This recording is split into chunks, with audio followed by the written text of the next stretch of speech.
안녕하세요. 저는 30대 중반에 공무직을 하고 있는 남자입니다. 제가 이렇게 제 직업부터 밝히는 이유는 이야기를 시작하려면 필요한 부분 같아서입니다. 사실 저는 굉장히 어렵게 공무원이 되었거든요. 저는 시골에서 나고 자랐습니다. 관광지이긴 하지만 그 관광지가 생태보호구역이라 자연을 즐기러 오는 관광객이 많다 보니 동네가 아직도 발전을 못하고 있는 실정이지요. 부모님은 대대로 농사를 지으셨고 지금도 농사를 짓고 계시지만 그저 대대로 내려오는 땅을 지키는 정도라 겨우 먹고 사는 느낌이라고 보시면 될 것 같습니다. 그러다 보니 자식 셋을 키우시느라 고생이 많으셨죠. 저는 지역대학에 다니면서 전에까지는 아니지만 장학금을 받아 겨우 다니다가 여러 방법을 생각하다 공무원이 돼야겠다는 생각으로 도시로 나와 학원을 다니면서 공부를 시작했습니다. 장학금이 끊길까봐 졸업부터 겨우 하고 늦게 간 군대 제대 후 부모님께 말씀드렸더니 통장을 내어주시더라고요. 1,800만 원 조금 넘는 돈이 들어있는 그 통장을 붙들고 저는 얼마나 울었는지 모릅니다. 솔직히 한 푼도 기대하지 않았거든요. 동생들과 나이 차가 나는 탓에 그때 동생들이 고등학생과 중학생이어서 돈 들어갈 때가 많아 저까지 부담을 드리고 싶지 않았습니다. 학원 근처 가장 싼 고시원을 알아보았고 거기서 지내면서 야간 알바를 하며 공부를 할 생각이었죠. 하지만 부모님께서는 이건 너 나중에 장가 보낼 때 쓰려고 조금씩 모아둔 거야. 일단 그거 쓰고 나중에 돈 벌기 시작하면 너가 모아서 장가가. 미안하다. 부모가 돼가지고. 라며 씁쓸한 표정을 지으셨습니다. 그럼 부모님께 엄마, 아버지, 나 딱 2년만 해보고 안 되면 작은 회사라도 취직할게요. 진짜 딱 2년이야. 그래도 안 되면 내려올게. 미안해요.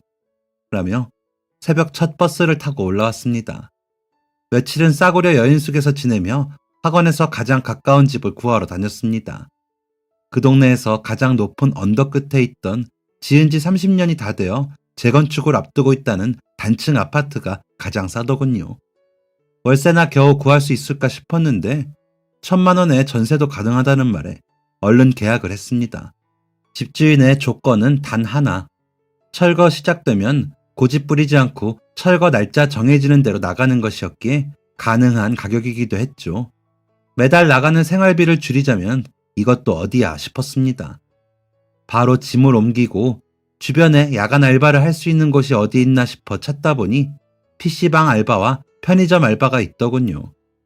시급이 조금 더 높은 PC방 알바를 시작했습니다.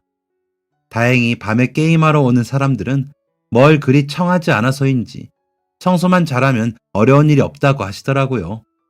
물론 컵라면이나 잿더리, 음료수 캔 같은 것들을 치우는 게 쉽진 않았지만 앉아서 공부를 하면서 일을 할 수 있다는 게 강점이었습니다. 게다가 컴퓨터 사용하는 것도 자유롭고요. 동생들에게 메일을 보내 안부를 묻기도 좋았죠. 학원에 등록을 하고 알바를 시작하며 저는 눈코 뜰 새 없이 바쁘게 지내게 되었습니다. 아는 사람 하나 없이 홀로 그렇게 지내자니 너무 외롭더라고요. 공부가 안 되는 것보다 그 외로움이 더 절 힘들게 했습니다. 하지만 제가 한 선택에 책임을 지려면 저는 버티고 해내야 했습니다. 부모님께서 통장을 내미실 때 흔들리던 그 손끝을 배신할 수는 없었습니다. 그래서 매일 코피를 쏟는 한이 있더라도 저는 해낼 거라고 다짐을 했습니다. PC방에서 저녁 8시부터 4시까지 근무를 하고 집으로 돌아오면 몸이 녹초가 되어 겨우 씻고 잠을 잤습니다. 아침에 8시에는 학원에 도착해야 좋은 자리에 앉을 수 있으니 7시에 일어나 나가며 편의점에 들러 삼각김밥과 두유를 골라 들고 학원으로 향했습니다. 오전 수업이 끝나면 집으로 와 집에서 보내주신 반찬으로 간단히 밥을 먹고 알바 가기 전까지 공부를 했습니다. 학원과 15분 정도 거리에 있는 집이라 이동 시간이 덜 걸리는 게 좋더군요. 비록 물은 녹물이 나오고 보일러는 작동이 잘 안 돼 찬물로 씻기 일쑤여도 말이죠. 월세도 안 나가고 공과금만 내면 되니 저에게는 맞춤집이었습니다. 한 가지 정말 참기 어려운 게 있었다면 층간소음과 측간소음이었습니다. 옆집에서 무슨 대화를 하는지, 아랫집에서 무슨 TV 프로그램을 보는지, 윗집에서 화장실을 몇 번 가는 집까지 생생하게 전달이 되더라고요. 노래라도 들으면 좀 덜할까 싶어 이어폰을 꽂아봤지만 집중이 안 돼서 빼고 귀마개를 끼워봤지만 소용이 없었습니다. 진짜 머릿속에 내용이 안 들어갈 때는 막 소리치고 싶을 만큼 스트레스를 받았죠. 안 그래도 예민한 시기에 그런 부분도 쉽게 넘기기 쉽지 않더라고요. 그렇다고 딱히 뭘 할 수도 없는 상황이면서 혼자서 소가리를 했습니다. 그러면서 가끔 걸려오는 엄마 전화를 받을 때는 또 엄청 잘 지내는 척 했습니다. 주변에 제 목소리가 새어나갈 거라고는 생각도 못하고 엄청 밝고 명랑하게 전화를 받았죠. 그날도 밥을 대충 깨작거리며 겨우 넘기고 치우고서 책상 앞에 앉았는데 전화가 울리더라고요. 습관적으로 진동으로 해놓았기에 진동으로 울렸지만 그 소리조차도 아마 주위집에 다 들렸을 겁니다. 저도 다른 집 진동을 다 들었으니까요. 그날따라 왜 그리 기분이 안 좋았는지 풀이 죽어 있다가 엄마라는 발신자의 이름에 목소리를 다듬고 엄마, 안 그래도 전화하려고 했는데 이번에도 내가 늦었네 라며 받았습니다. 그런데 엄마의 목소리는 잔뜩 잠겨 효서가 큰일 났다 라고 하시며 울고 계신 겁니다. 깜짝 놀라 왜 엄마 무슨 일이야 라며 물었더니 아버지가 경운기를 몰아 밭에 일을 가시다가 갑자기 튀어나온 산짐승을 피하시려다 고랑으로 떨어지셨답니다. 그러면서 아버지도 다치시고 경운기도 다쳤다는 겁니다. 아버지는? 이라며 묻는 제 목소리는 떨렸습니다. 당장 고향집으로 가는 차를 잡으러 가야겠다고 생각하며 자리에서 일어났습니다. 아버지는 팔이 인대가 좀 늘어났고 발목이 좀 삐셨는데 경운기를 아무래도 새로 해야 할 것 같아. 그게 없으면 남은 일을 다 어찌 해내니. 그리고 넘어진 밭도 물어줘야 하고 라며 엄마는 굉장히 난처한 목소리셨습니다. 제가 잠시 상황 판단을 하느라 말이 없자 그래서 말인데 전에 너한테 준 돈 좀 남았으면 400만 원만 보내줄래?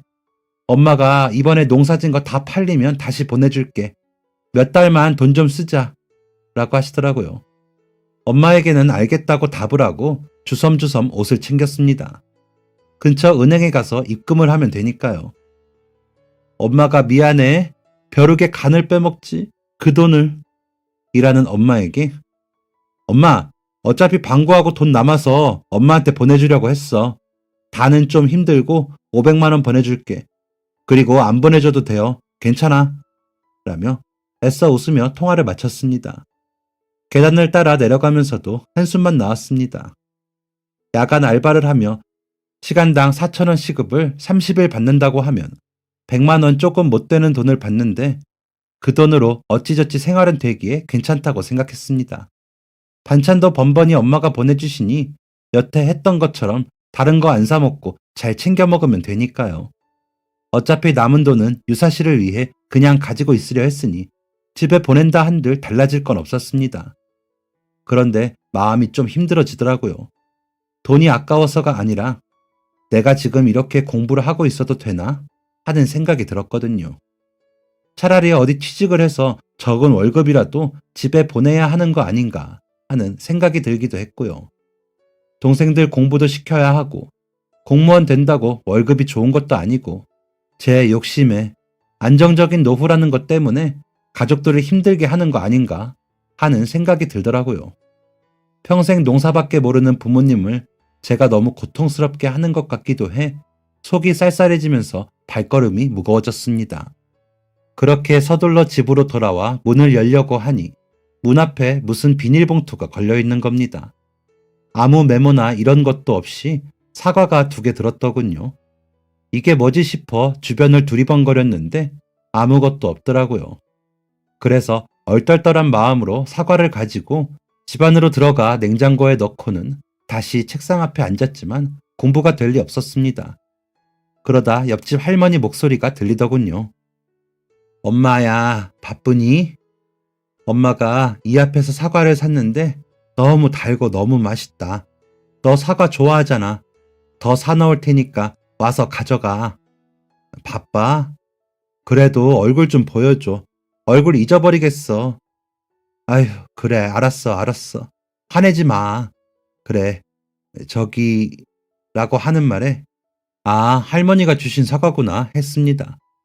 아침에 학원 갈 때 가벼운 목례로 인사를 한 적이 있어 얼굴만 아는 사이인데 제 통화를 듣고 사과를 걸어 놓으신 것 같다는 생각을 했습니다. 누군가 제 통화를 엿들었다고 생각하니 기분은 썩 좋지는 않았지만 그래도 감사했습니다. 그러다가 할머니와 자녀분들의 관계에 호기심이 생겼습니다. 돌이켜보니 제가 알바를 나가기 전에 할머니가 전화를 하시는 소리를 들은 적이 있었거든요. 그때마다 번번이 울먹이시는 소리를 듣기도 했던 게 기억이 났습니다. 하지만 그렇게 주의 깊게 듣지 않았었는데 그날은 사과 때문인지 귀에 박히더라고요. 할머니는 전화가 끊기고 나서 한참을 아무 미동도 없으신 것 같았습니다. 그러다 이내 TV를 켜셨는지 TV 소리가 나더군요. 할머니가 외로우신 것 같아 마음이 좀 그러기도 했습니다. 저희 할머니는 제가 중학교 때 돌아가셨는데 매일 아침부터 저녁에 잠이 드실 때까지 TV를 보셨습니다.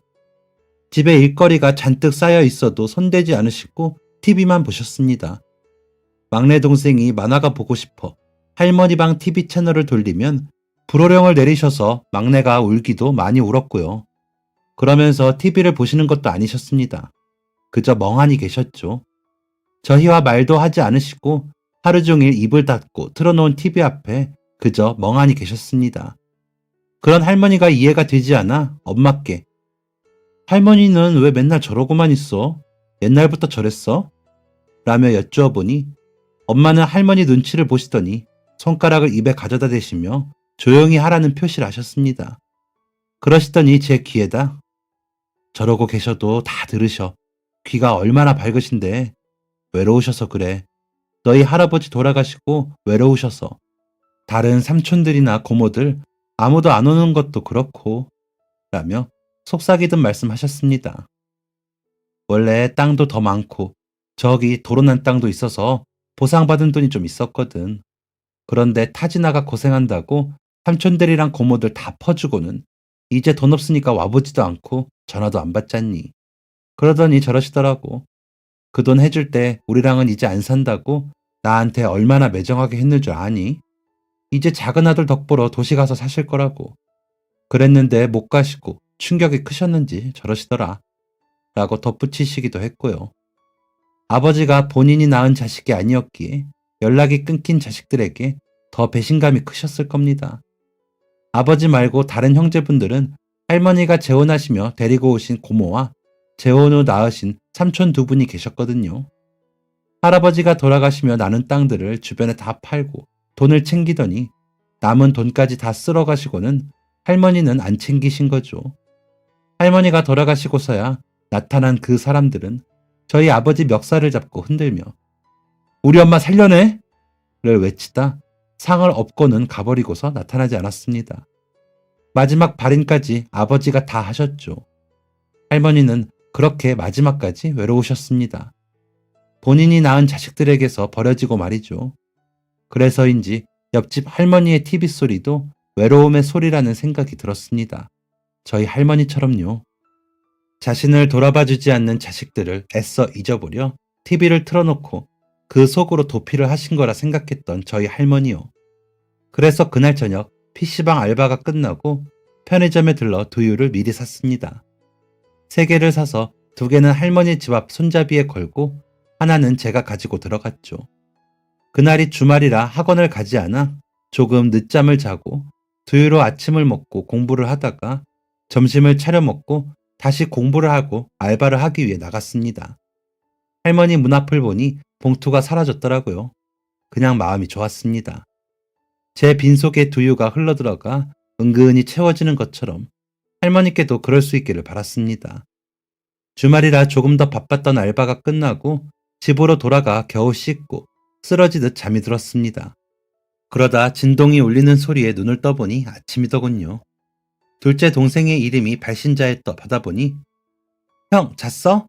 라고 묻는데 시계를 보니 6시 정도 되었더라고요. 효민아, 이 시간에 무슨 일이야? 집에 무슨 일 있어? 라고 물어보니 아니 그게 아니고 형, 나 30만 원만 보내줄 수 있어? 라고 묻더라고요. 30만 원? 왜? 돈이 필요해? 너 뭐 사고 쳤니? 라고 놀라 물어보았습니다. 중학교 때 몇 번 안 좋은 친구들과 어울리며 파출소에 드나든 적이 있는 아이라 덜컥 겁이 나더라고요. 좀 화도 나기도 했고요. 아니, 그런 게 아니고, 야, 형, 진짜 내가 아르바이트해서 갚을게. 진짜 좀 빌려줘. 라며 정확히 대답을 안 하더라고요. 그래서 정확히 말 안 하면 돈 보내줄 수 없어. 엉뚱한테 쓸 거면 더 보내줄 수 없고. 라고 제가 냉정하게 말하자 동생은 그제야 아니, 그게 내가 학교 끝나고 시내에서 배달 알바를 좀 했는데 오토바이가 고장이 났어. 월급도 못 받고 더 물어내야 하는데 30만 원이 필요해. 라는 목소리에는 기운이 빠진 것 같더라고요. 그러게 학생이 공부나 하지. 이제 고3이 무슨 알바야. 왜 시키지도 않는 짓을 해? 라며 답을 하는 제 목소리에는 짜증과 원망이 섞여 있다는 걸 말하는 저도 느낄 정도였습니다. 그러자 동생은 한숨을 푹 쉬더니 형, 나도 대학 등록금이라도 모아보려고 그런 거야. 효진이가 미술하고 싶다고 하기도 하고 전문대라도 가려면 뭐가 있어야 갈 거 아니야. 나도 잘해보려고 했어. 라며 울먹이는 목소리로 말하는 동생에게 저는 다른 말을 더 할 수도 없었습니다. 아, 그래, 알았어. 30만 원이면 돼? 효진이는 미술이 하고 싶대? 라며 한결 차분해진 목소리로 물었더니 동생은 그저 응, 이라고만 답하더라고요. 그래, 알았어. 너 통장 있어? 계좌번호 문자로 보내. 이따가 학원 끝나고 2시쯤 보내줄게. 라고는 전화를 끊었습니다. 동생은 고맙다며 한결 가벼워진 목소리로 전화를 끊었지만 저는 전화를 끊고 한숨이 크게 나더군요. 이부자리에 누워 겨우 숨을 고르며 눈을 감고 있었습니다. 그러자 주변의 소리들이 더 잘 들리더군요. 머릿속이 윙윙 울리면서 회오리 속으로 빨려 들어가는 것 같은 느낌이 들었습니다. 정말 이대로 공부를 하는 게 맞는 건가 싶다가 얼른 합격을 하는 것이 어떤가 싶기도 하며 마음에 폭풍우가 몰려오는 것 같더라고요. 남들은 사법고시도 아니고 행정고시도 아니고 수도권도 아닌 지방 공무직 준비를 하면서 참 요란하다 하실 테지만 형편이 어려운 사람들은 작은 변수에도 휘청이고 더 나은 삶을 위해서는 최선을 다해 몸부림을 쳐야 하더라고요. 그러다 그 몸부림에 주변 가족들이 다치기도 하고 희생을 해야 하고요. 수업을 마치고 모두들 밥을 사 먹고 독서실이며 고시원으로 가는 틈에서 빠져나와 저는 은행에 가 동생에게 송금을 하고 제 방으로 향했습니다. 그날따라 그 언덕길이 왜 그리 가파르게 느껴지던지 숨이 차더라고요. 아마 제 마음이 편하지 않다 보니 괜히 길 핑계를 댄 날일 수도 있을 겁니다. 그렇게 거친 숨을 고르고 집으로 돌아가 밥을 먹으려고 냉장고 문을 열었는데 사과가 눈에 띄더라고요. 입맛도 없고 사과나 하나 먹고 말아야겠다 싶어 하나를 꺼내 물로 대충 씻고는 입에 대고 한 입 물었습니다. 와사삭 소리를 내며 입안에 사과향이 퍼지는데 정말 달고 맛있더라고요. 향도 좋고요. 이렇게 맛있는 사과를 옆집 할머니 자녀분은 왜 싫다고 했을까 하는 생각이 들 때쯤 옆집 할머니 집 벽 쪽에서 벨소리가 들리더라고요. 엄마야. 점심 먹었어? 나는 반가움이 느껴지는 할머니의 목소리가 들렸습니다. 한참을 응, 그래라며 대답을 하시던 할머니는 그래서 그 돈이면 너가 이사 가고 싶은 집으로 가겠어? 근데 재민아, 엄마가 지금 당장은 그렇게 돈이 안 되고 아니, 못 준다는 게 아니고 시간이 좀 걸린다는 거야. 너 차 산다고 엄마가 돈 붙인 게 2달 됐잖아. 그 사이 엄마도 돈을 좀 굴리고 회수하고 해야지. 얘, 너는 그렇게 서운하게 얘기하니? 엄마가 일수해서라도 너 안 굶기고 키우려고 한 거지. 엄마 혼자 먹고 산 거야? 아니, 생색이 아니라 재민이 너가 하는 소리가 그렇잖아. 일수하는 엄마라 생전 창피하게만 살았다며. 알았어. 알았다니까. 재민아, 엄마가 최대한 맞춰보는데 부족할 수도 있어. 엄마도 전 같지 않아서 뿌려놓은 돈도 많지 않고. 여보세요? 라며 마친 할머니의 통화 소리를 들으니 묘한 동질감이 생겼습니다. 차나 집처럼 큰 돈이 드는 문제는 아니었지만 제게는 집에 보낸 그 돈들이 적지 않았으니까요. 대학 시절과 군 생활을 하는 동안 아름아름 모은 돈 1,000만 원과 부모님이 주신 1,800만 원 중에 제 수중에 남은 돈은 1,000만 원 정도인데 과연 제가 목표했던 2년 동안 충분할지 걱정도 될 정도기도 했습니다. 막내 동생이 미술을 하고 싶다는 소리를 듣고 나니 또 모른 척 할 수도 없고요. 다른 아르바이트를 찾자니 밤새 너무 힘들면 공부하는 시간에 영향을 줄 것 같아 선뜻 내키지도 않았습니다. 남은 돈과 다달이 드는 생활비를 고려해 막내 학원비를 보내줄 수 있는 방법을 생각하고 있다 보니 옆집 할머니의 통화가 예사로 들리지 않았던 거죠. 그러다 정신이 들어 책상 앞에 앉아 공부를 하려는데 옆집 할머니가 흐느끼시는 소리가 들렸습니다. 내가 저를 얼마나 금이야 오기야 키웠는데 혼자 큰 줄 알지. 괘씸한 놈. 아휴, 그나저나 5천만 원을 갑자기 2주 안에 어떻게 구해. 아휴. 라면서 괴로워하시더라고요. 제 머릿속에는 5천만 원이 얼마나 되는지 가늠도 되지 않아 그저 막연히 엄청 큰 돈이라는 생각만 들어 입이 떡 벌어지더라고요. 그 큰 돈을 전화 한 통으로 보내라는 할머니의 자식이 이해가 가지도 않았고요. 할머니는 이런 집에 사시는데요. 할머니의 흐느끼는 소리가 들리지 않자 잘 되지는 않았지만 저는 공부에 집중하려고 해봤습니다. 그러다 막내 동생이 학교가 끝났을 무렵에 동생에게 전화를 했습니다. 응, 오빠야.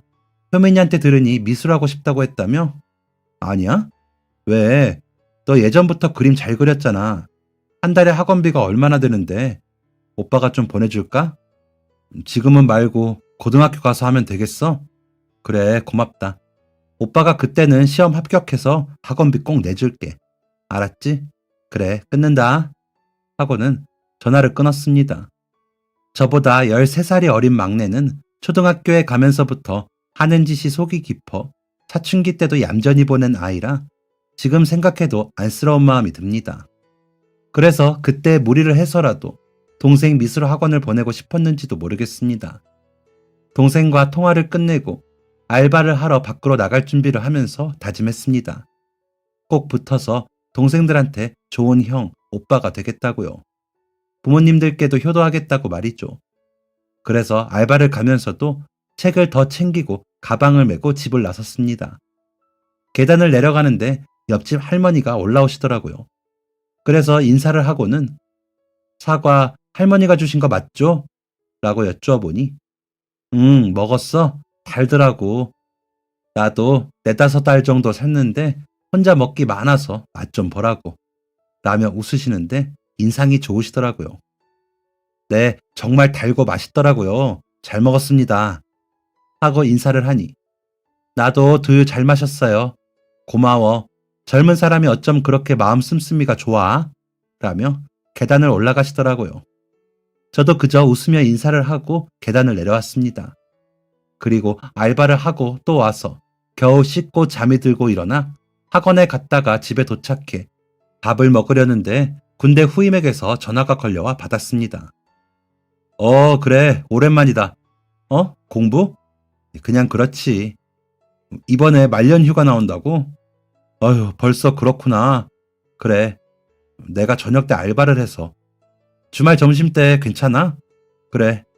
생일? 내일이 내 생일이야? 몰랐다. 고맙다. 나도 잊어버렸는데 기억해주고. 군대에서 끼고 키운 보람이 있네.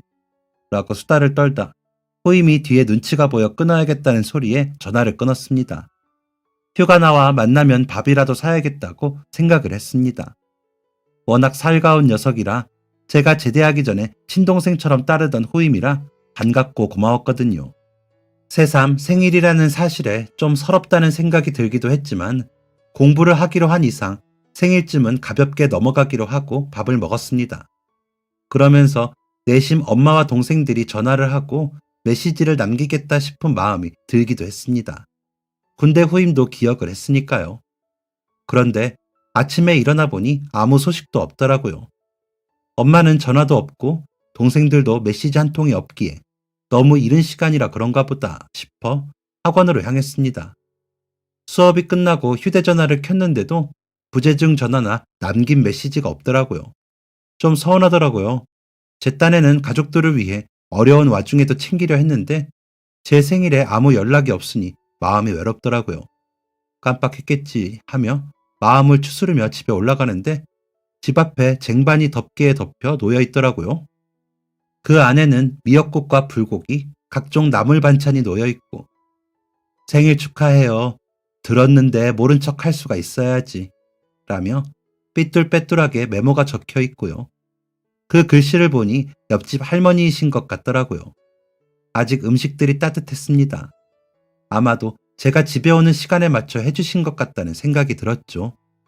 너무 감사한데 할머니께 직접 인사를 가는 게 쑥스러워 일단 음식들을 가지고 집 안으로 가져가 허겁지겁 밥을 먹었습니다. 얼마 만에 먹은 제대로 된 밥상인지 기억도 안 나 더 맛있게 느껴졌습니다. 할머니 음식 솜씨가 좋으시기도 했고요.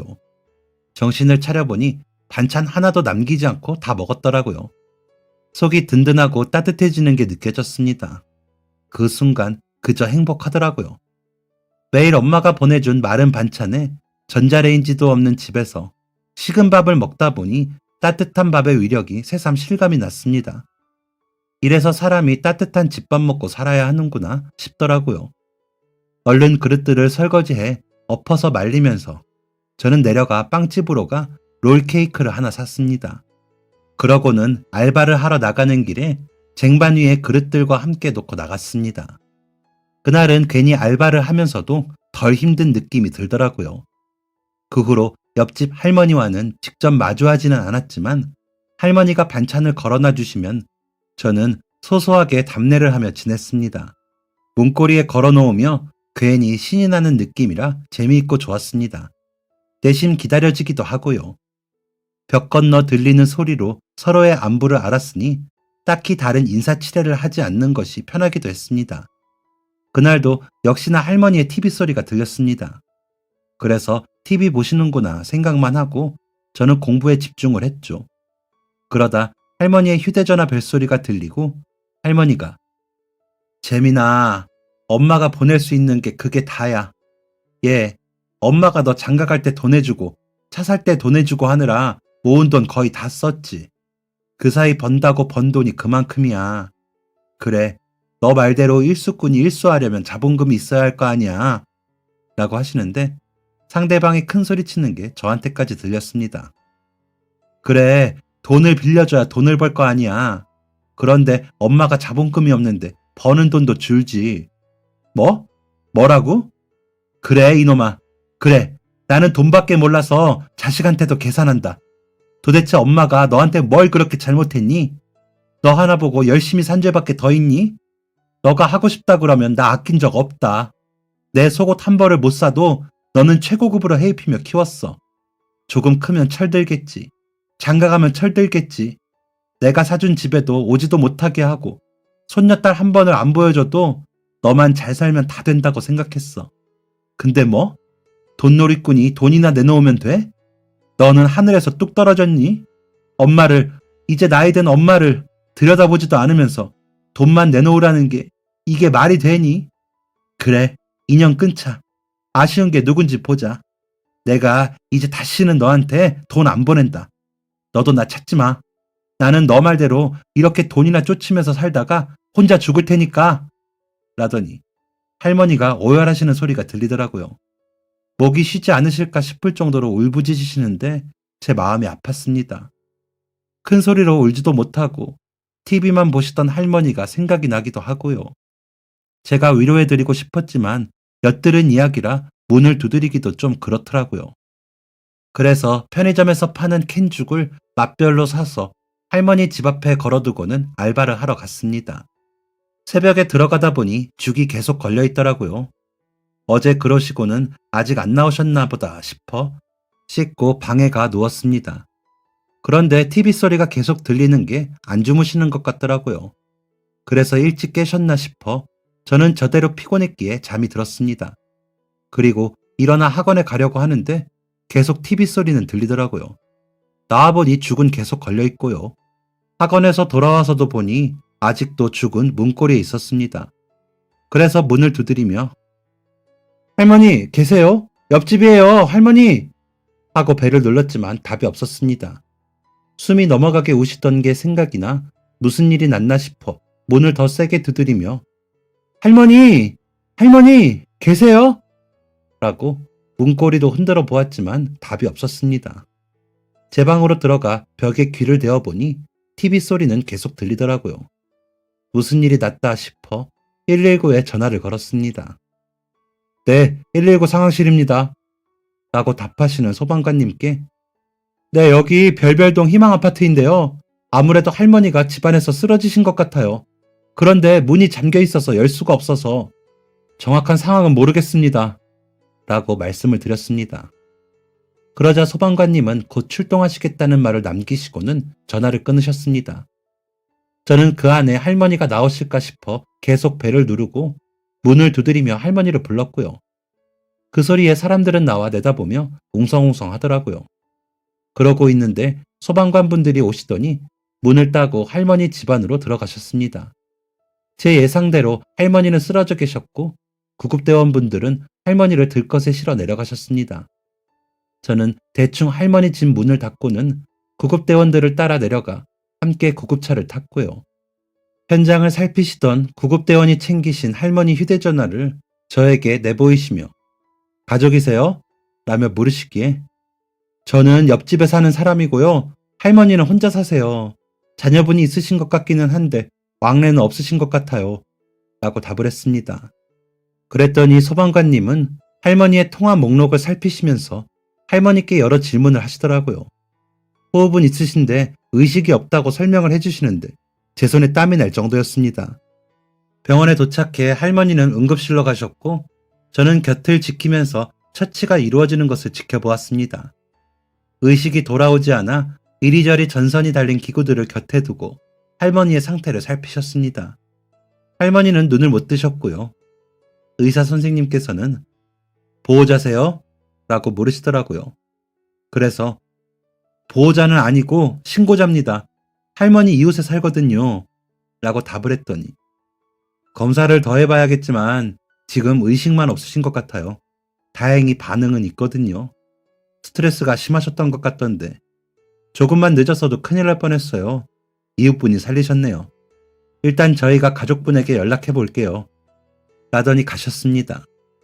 저는 할머니 곁에 앉아 할머니를 보고 있었습니다. 가느다랗고 마른 팔에 꽂힌 링것줄이 아파 보였습니다. 할머니의 자녀분은 그날 밤이 늦도록 오지 않았습니다. 할머니가 굉장히 늦은 밤에 눈을 뜨셨거든요. 저는 알바 사장님께 사정을 말씀드리고 하루 알바를 빠지고 할머니 곁을 지켰습니다. 사장님은 언짢은 듯한 목소리셨지만 사람이 쓰러졌다는데 어쩔 수 없어 하셨습니다. 제가 독거 노인이라고 거짓말을 좀 했거든요. 할머니는 눈을 뜨시면서 눈물을 흘리셨습니다. 그 눈물의 의미가 무엇인지 알 것 같아 마음이 아프더라고요. 저를 보시더니 어휴, 내가 기절을 했지? 가끔 그래. 한동안 안 그러다가 그랬나 봐. 들어서 알겠지만 내가 자식 교육을 너무 잘못했어. 잘 먹이고 잘 입히고 잘 재우면 되는 줄 알았지. 라며 다시 울컥하시는 것 같더라고요. 저는 그런 할머니께 잠시만요 라고 하고는 간호사 선생님을 불러 할머니가 깨어나신 걸 알렸습니다. 이리저리 보시고 의사 선생님도 오시더니 어머니 잘 좀 드세요. 영양 상태가 엉망이에요. 고기도 좀 드시고 달걀도 너무 많이는 말고 하루 1개 정도는 드시고요. 아셨죠? 또 쓰러지시면 그때는 걸어서 못 나가실 수도 있어요. 이번에 엄청 위험했어요. 라며 다정하지도 무뚝뚝하지도 않은 말투로 이야기하시더라고요. 돌아가서 좋다고 하셔서 수납을 하고 약을 사서 택시를 타고 할머니와 집으로 돌아왔습니다. 할머니는 집으로 오는 내내 말씀이 없으셨고요. 계단을 다 올라오고 나서야 문이 눈에 띈 제가 문이 어쩌죠? 라고 입을 떼니 괜찮아. 할머니 혼자 사는 집에 누가 들어오겠어. 이 동네 사람들 없이 살아도 그 정도는 아니야. 아침에 사람 불러 고치면 되지. 라면서 집으로 들어가시려다 너무 고마워요. 내가 덕분에 살았어. 내가 총각 생각해서 열심히 살게. 라고 하시더라고요. 그래서 인사를 하고는 집으로 돌아와 잠을 잤습니다. 응급실에 있기만 했는데도 너무 고단하더라고요. 그래서 겨우 씻고 잠을 청했습니다.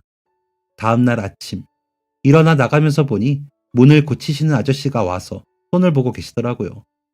쾅쾅 울리는 소리가 났지만 아무도 내다보지도 않고요. 아마도 어제 할머니 상황을 보고 모두 이른 아침이지만 이해하고 계신 거라는 생각이 들더라고요. 그런 생각이 들고 나니 그 동네 분들이 새삼 좋게 느껴졌습니다. 그래도 아름아름 이해하고 걱정하고 있다는 생각이 드니 정이 느껴지더라고요. 할머니는 문 고치는 곁에 서 계시다가 저를 보시고는 웃으시며 이제가 잘 다녀와 라고 하셨습니다. 저는 인사를 하고 학원으로 갔고요. 학원에서 수업을 마치고 풀린 날씨 때문인지 나른함을 느끼며 집으로 들어서는데 할머니가 저를 불러 세우며 오늘은 나랑 같이 점심 먹어요 라고 하시더라고요. 할머니 손에 이끌려 할머니 집으로 들어가 보니 상에 꽉 차서 자리가 없을 정도로 음식들이 있더라고요. 우리 애가 잘 먹던 걸로 차려봤어. 나이가 비슷한 것 같아서. 들어요. 내가 너무 고마워서 그냥 넘어갈 수가 있어야지. 라고 하시며 수저를 저에게 권하셨습니다. 처음에는 쭈뼛거렸지만 이내 맛있는 음식이 뱃속으로 들어가니 또 정신없이 음식을 먹게 되더라고요. 정신없이 먹고 배가 너무 불러 어후 너무 잘 먹었습니다. 진짜 맛있어요. 라고 말씀드렸더니 할머니는 잘 먹네. 한참 그렇게 먹을 나이지. 내가 음식 싸줄 테니까 집에서도 먹어. 내가 자주는 못해도 가끔 반찬 해줘도 돼? 라고 물으셨습니다. 저는 그러면 너무 감사한데 죄송해서요. 저는 그냥 사소한 거 사다 드리기밖에 못하는데요. 하고 웃었더니 그런 저를 가만히 보시던 할머니는 눈가에 눈물이 고이는 게 보였습니다. 부모님이 자식을 참 잘 키우셨네. 나도 그랬어야 했는데 내 탓이지. 우리 애도 나쁜 애는 아니야. 내가 잘못 가르친 거지. 공부 잘하고 속 안 썩이면 최고인지 알았는데 이제 보니까 그게 다가 아니었더라고 하시더라고요.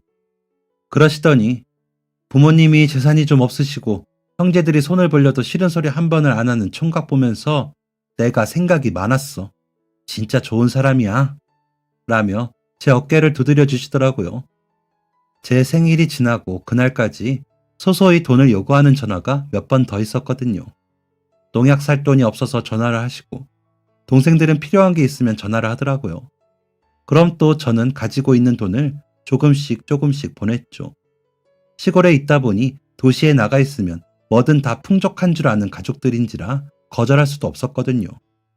그런 사정을 벽을 통해 들으신 할머니가 그렇게 이야기를 해주시니 괜히 마음이 치유되는 것 같았습니다. 왜 누가 마음 알아주면 의지되고 그러는 거 있잖아요. 그래서 저도 눈물이 찔끔 나 슬쩍 닦았습니다. 그리고는 설거지를 제가 하겠다고 말씀드려봤지만 에휴 손님 초대하고 그러면 되나 이거나 가져가 하시더니 음식을 싸주시더니 제 등을 밀어내셨습니다. 할머니 몰래 힐끗힐끗 본 집안에는 아드님의 사진들이 걸려 있었는데 할머니와 닮은 얼굴에 인상이 좋아 보이는 그 얼굴이 그렇게 어머니를 대하는 거라는 생각을 하니 사람은 참 모르겠다 싶더라고요. 그 후로도 할머니와 저는 문고리를 통해 반찬을 받았고 간식을 걸어두었습니다. 캐러멜, 사탕, 빵 등등 입이 심심하실 때 저희 할머니가 드시던 걸 생각해 사다 드렸죠. 그러다 전화번호를 주고받고 드시고 싶은 걸 물어보고 겨울에는 붕어빵을 사다 드리거나 호빵을 사다 드리고는 했고요. 할머니는 날이 갈수록 더 많은 양의 음식을 해다 주셨습니다. 그러는 동안에도 저희 집과 할머니 아들은 돈을 요구하는 전화를 걸어왔습니다. 결국엔 제 통장에 200만 원이 남고 제가 약속했던 2년이 되어서야 저는 합격을 했습니다. 다행인 건지 제 시험이 끝나고 아파트 재건축이 확정이 되어 건설사가 정해졌다는 현수막이 곳곳에 붙었습니다. 할머니는 이거 내가 받아서 살 거야 하고 말은 그렇게 하셨지만 근처에 빌라를 매매하셨다 그러시더라고요. 재건축된 아파트는 아드님 손에 들어갔죠. 얼마 전에 결혼을 약속한 여자친구와 인사를 갔는데 그러시더라고요. 아파트 홀딱 뺏겼어 라고요. 저는 다행인 건지 남동생은 졸업 후 자동차 공업과에 들어가더니 좀 먼 지역에 있는 자동차 회사에 들어갔습니다. 밥벌이 한다고 다행이다 싶었는데 저 결혼한다는 소리에 500만 원이 든 통장을 주더니 형, 고생한 거 다 알아요 하더라고요. 고마워서 눈물이 났네요. 막내 여동생은 약속대로 미술을 시켰더니 서울에 있는 대학에 들어가서 졸업 후 유학을 마치고 곧 귀국합니다. 선물 기대하라고 하는데 멋진 그림이었으면 좋겠네요. 부모님은 농사를 지으시기는 하지만 아무래도 이윤이 안 나니 땅을 좀 정리하시고 가족들 먹을 것만 하십니다. 아버지가 더 나은 공법 같은 걸 배워보신다고 하셨는데 제가 추천한 거라 기대하고 있습니다. 할머니께 가서 자랑 같아 말하지 않으려고 했는데 말하고 말았습니다. 할머니는 그런 저를 보시더니 이제 고생 끝이네. 결혼해서 잘 살아. 알았지? 라며 좋아하시더군요. 할머니는 손녀가 그렇게 할머니를 찾는데요. 사진으로만 봤는데도 할머니와 판박이처럼 닮아 귀엽더라고요. 손녀가 할머니를 찾다 보니 아들 내외도 얼굴을 전보다 비춘다며 그래서 저 아파트 손녀 앞으로 해줬어 라고 하시더라고요. 그때는 신축이었는데 이제는 제법 연식이 되어가는 그 아파트를 보며 저는 문득 벽을 통해 온 동네 소식을 다 알 수 있었던 그 낡은 아파트가 그리워졌습니다. 괜히 제 2의 고향 같기도 하고요. 할머니와 저를 이어준 고마운 곳이기도 하니까요. 할머니와는 그렇게 계속 오고 가며 지내고 싶습니다. 할머니가 건강하게 오래 사셔야겠죠. 이번 설에도 또 찾아뵈려고요. 여러분들도 저처럼 가까운 이웃이 있으신가요? 요즘에는 더 어려운 일이지만 그래도 조금 더 곁을 내줄 수 있는 사회가 됐으면 좋겠습니다. 우리 모두 노력해야겠죠. 이야기 들어주셔서 감사합니다. 안녕히 계세요. 지금까지 사연 들어주셔서 감사합니다. 사연이 재밌으셨다면 구독과 좋아요를 눌러주세요. 감사합니다. 안녕히 계세요.